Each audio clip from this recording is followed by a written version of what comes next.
Salut à tous les amis, bienvenue sur Hameçon et Passion. Aujourd'hui je vous présente le montage des rigs qui est pour moi le montage numéro 1 que je vais utiliser cet hiver pour la pêche de la carpe. C'est parti.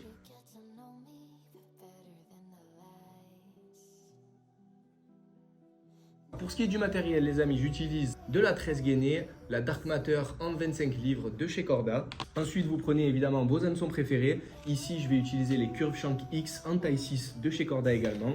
Vous avez besoin d'un petit anneau qui va vous permettre de fixer votre rêche, un petit anti-tangle ainsi qu'un kicker en taille M ou en taille L selon la taille de votre hameçon. Munissez-vous évidemment d'un petit ciseau et de petits appareils comme celui-ci. Alors, ce que vous commencez par faire, c'est dérouler une trentaine, une quarantaine de centimètres de votre bas de ligne. Donc, en l'occurrence, la tresse Dark Matter en 25 livres. Je prends cette distance parce que après avoir fait tous les nœuds, ça permet d'avoir un bas de ligne qui fait une quinzaine de centimètres et c'est le format que j'affectionne le plus. Une fois que c'est fait, vous allez prendre une quinzaine de centimètres que vous allez dénuder. Après avoir dénudé vos 15 centimètres de bas de ligne, vous pliez en deux la partie dénudée et à l'inverse de d'habitude, cette fois, vous n'allez pas passer par l'arrière vers l'avant, mais de l'avant vers l'arrière parce que c'est à l'arrière que va se situer votre dérigue, évidemment.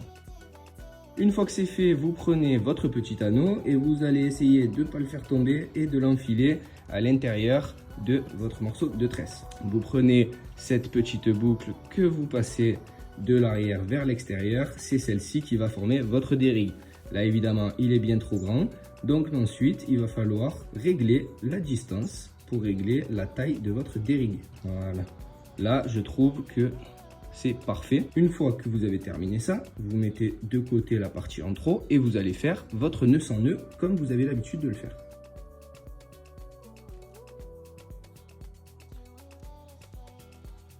Vous passez cette fois de l'arrière vers l'avant.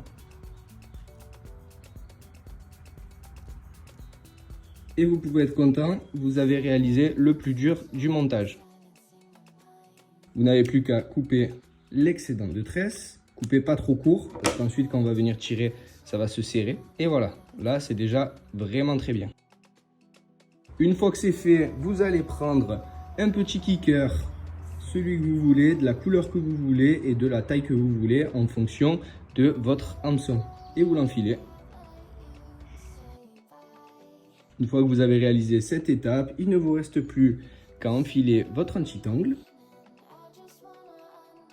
Voilà. Et faire votre nœud en 8 pour finir le montage. Vous prenez vos petits accessoires pour tirer. Et vous tirez assez fort pour bien tendre la tresse et qu'elle soit bien raide. Une fois qu'elle est bien raide, vous allez couper l'excédent de tresse qu'il y a juste ici et glisser votre anti-tangle par-dessus. Et voilà, vous venez de réaliser un montage des rigs en moins de 5 minutes et qui est très efficace en hiver. Je préfère l'utiliser avec les wafters, mais vous pouvez l'utiliser avec une pop-up de n'importe quelle couleur. Une fois que vous avez terminé, vous placez votre montage dans votre boîte à bas de ligne. Hop. Et vous êtes prêt pour aller à la pêche. Voilà les amis, c'est la fin de cette vidéo. Vous avez appris à réaliser votre montage des rigs le plus simplement possible. C'est vraiment très rapide, il n'y a pas à trop se prendre la tête et ça vous permet de positionner une nèche flottante ou équilibrée, un wafter ou un pop-up, au-dessus de la surface et de le laisser bouger comme il faut. J'espère que ça vous aura plu. Si vous avez des questions, n'hésitez pas à me le dire en commentaire, je répondrai. Je vous prépare d'autres tutoriels pour d'autres montages que j'affectionne. Celui-ci, c'est mon préféré, je l'utilise énormément en ce moment et j'ai pas mal de résultats, donc je suis très content. N'hésitez pas à mettre un pouce bleu, à commenter la vidéo et à vous abonner à la chaîne YouTube et on se dit à la prochaine.